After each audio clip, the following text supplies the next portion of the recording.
صلی اللہ علیہ وآلہ وصحبہ وبارک وسلم۔ محمد نام نامی ہے اس نیر اعظم کا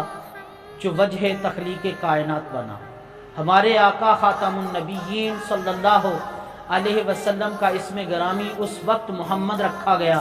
جب اس کائنات کا دور دور تک نام و نشان بھی نہ تھا، نہ ابھی آسمان پیدا ہوا تھا، نہ زمین، نہ عرش، نہ کرسی، نہ لوح، نہ قلم، نہ جنت، نہ جہنم، نہ سورج، نہ کرنیں، نہ چاند، نہ چاندنی، نہ ستارے، نہ چمک، نہ دن، نہ رات، نہ صبح، نہ شام، نہ فضا، نہ ہوا، نہ آبر، نہ گٹا، نہ زمان، نہ مکان، نہ گل، نہ بوٹے، نہ شجر، نہ حجر، نہ بہار، نہ خزاں، نہ نسیم، نہ شمیم، نہ گرمی، نہ سردی، نہ حسن، نہ جمال، نہ سبزہ، نہ مہک، نہ بلبل، نہ چہک، نہ ڈالی، نہ لچک، نہ ہیرے، نہ جواہر، نہ زر، نہ خزینے، نہ دولت، نہ دفینے، نہ سمندر، نہ سفینے، نہ دریا، نہ کنار، نہ موج، نہ حباب، نہ صحرا، نہ گلشن، نہ ہوا، نہ پانی، نہ خاک، نہ آگ، نہ جنگل، نہ پہاڑ، نہ طفل، نہ شباب، نہ نشیب، نہ فراز، نہ ترا، نہ سرا، نہ جبرائیل، نہ میکائیل، نہ عزرائیل، نہ اسرافیل، نہ جن، نہ شیطان، نہ حور، نہ غلما، نہ حیوان، نہ انسان، نہ عقل، نہ خواص، نہ بھوک، نہ پیاس، نہ آدم، نہ آدمیت، نہ چہل، نہ پہل، نہ ریل، نہ پیل۔ یہ دیوانگی نہ تھی، نہ شعور تھا، یہ ہجر و وصال کے قصے نہ تھے، یہ اقرار و انکار کی ادائیں نہ تھی، نہ تھی، نہ فریاد، نہ رونا تھا، نہ ہنسنا تھا، نہ سونا تھا، نہ جاگنا تھا، نہ جوانی تھی، نہ بڑھاپا تھا۔ یہ اس وقت بھی اس میں محمد رب کے حجابات میں چمک رہا تھا، رب کی قربتوں میں دمک رہا تھا۔ اور یہ ایسا نام نامی ہے کہ جب آدمی اس کو زبان پر جپتا ہے تو دل پر ایک کیفیت، ایک نشاط چھا جاتا ہے، آدمی فرط ادب سے جھک جاتا ہے، اس کی زبان پر صلاۃ و سلام کا نغمہ زمزمہ پھوٹ جاتا ہے۔ اور یہ ایسا نام ہے کہ جب جپا جاتا ہے تو اس نام کی یہ عظمت ہے، الذی یحمد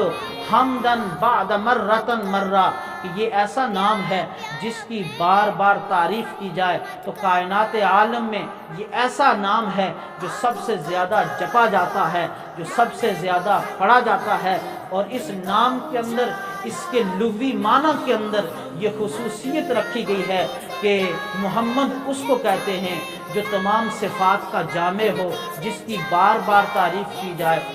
الفاظ مجموعہ حروف ہوتے ہیں، اور جب حروف کو الگ کیا جائے تو لفظ اپنا معنی کھو بیٹھتا ہے۔ جیسے لفظ طاہر پر غور کیجئے تو اس کی تا کو ہٹائیں تو پیچھے بنا آخر، آخر کا کوئی معنی نہیں ہے، لیکن اسی اصول، اسی قرینے، اسی ضابطے پر نام محمد رکھیے تو یہ نام ایسا ہے، اس کے ہر لفظ کو جدا کر کے دیکھیے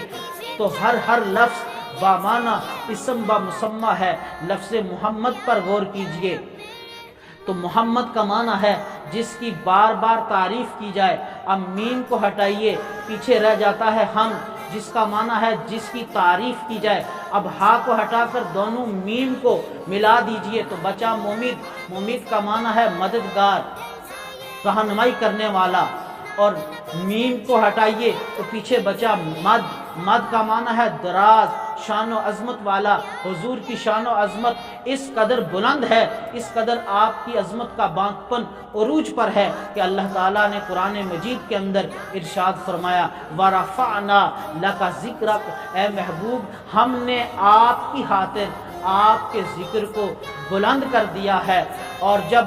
مد سے میم کو ہٹائیے تو پیچھے رہ جاتا ہے دال، تو دال کا معنی ہے دلالت کرنے والا۔ تو پتہ چلا کہ نام محمد اللہ کی خدائی، اس کی ربوبیت پر دلالت کرتا ہے۔ تو اس لحاظ سے یہ ایسا نام ہے جو اسم با مسمى ہے، جس کا ہر لفظ